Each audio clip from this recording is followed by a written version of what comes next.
What's going on, guys? This is my audio tube for my four-wheeler. The Bluetooth on the amp stopped working, and I put the amp behind this speaker, and I'm gonna show you guys how to replace the amp and how it's not that hard, and I guess show y'all the inside of it too, because I never really made a video on how to build these. They're not magnetic. That's cool. It's actually a little messed up. That's okay. Still works. There's the amp. There's 2 screws right here, and there's 2 screws on this side. You can only do these 2 screws right now at the moment, so I'm gonna go ahead and do that. I don't really have a long one, so what I do is take a bunch of things that I have laying around and just make it work. So I'm gonna go ahead and unscrew the 2 on this side first. Use a magnet to pull them out. All right, so we got this side is disconnected. So now that I got the 2 flipped over, you wanna unscrew the screw that's holding in the back plate. So go ahead and unscrew that. And now the plate that the amp is mounted on is able to move freely. So now what you do is you slide the amp. Actually, let me go ahead and disconnect these speakers real quick. Let me go ahead and disconnect the power.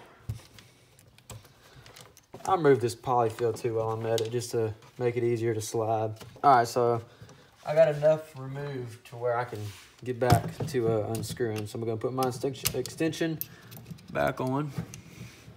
Now I can unscrew this side of the amp. It fell down in there, but that's okay. Use a magnet to get it out, because the screws that do come with these amps are magnetic. All right, so now the amp is free. I'm gonna go ahead and disconnect the gain knob, and I got a couple of speaker wires left to disconnect. So this was actually a brand new amp that I ordered, and the Bluetooth stopped working. I got a replacement in, and I put the replacement in 7 months later. And come to find out, the Bluetooth on this one doesn't work. This amp has been installed for 3 days. Powell does not want to send me another one because it's been a long ass time, but as you can tell, this amp, I mean, has barely seen anything. Like, I forgot to turn the gain up on it. I mean, this amp just, the Bluetooth won't connect. Sucks, but oh well. The Bluetooth is the only function that didn't work on that amp. But you know, it is what it is. So here's what I do. I have my positive and negatives on quick connects just for this, and all my speakers are on quick connects, as you can see, to make it easier to replace these out. We'll go ahead and turn the gain up. I just take a Phillips screwdriver. A lot of people that tune amps ain't gonna like this, but I turn it all the way up, and I use the gain on the outside to fine tune it. Because some songs are, you know, you need to turn the gain up a little bit. All right, so the only wires that you actually have to adjust or actually have to do anything with whenever you go to replace these amps is the positive, negative, in the remote. So what I like to do is stretch out. Oh, get over here. I like to do is stretch out my positive and remote, cut them the same length, strip them kind of heavy because they're going in one terminal. And on the inside of the tube, I have a female one of these to make it easier to switch in and out. Go ahead and crimp that down. Same thing with the negative. And just so you don't, oh, let me go ahead and cut it because it comes pre-soldered, which kind of makes it hard to strip. So, see, I have a male on this end and I have a female on this end. That's mainly so I don't get them confused if I'm ever in a rush. That's so I can't wire it up backwards. Now, all the speaker terminals, it's the same as this type of connector. They plug right in. So all the speakers have that type of connector. And it's ready to rock and roll. So now I'm going to go ahead and show y'all how to install it back in, because it is a little tricky, but not too bad. So actually, I'm going to go and show y'all what's in here. Pretty much, this is a 6-inch block, a 6-inch circle cut in half. And it sits in here like this. That's what the amp sits on. There's a screw on the back side holding it, because this can move. So the screw's on the back side holding it.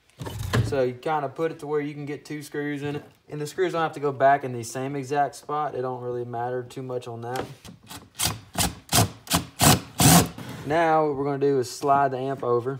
Actually, I'm going to plug up some of these speakers on this side just so I ain't reaching back there too much. That the amp is slid over and lined back up on the original board. I don't know if y'all can see that, but it's lined back up on the original board.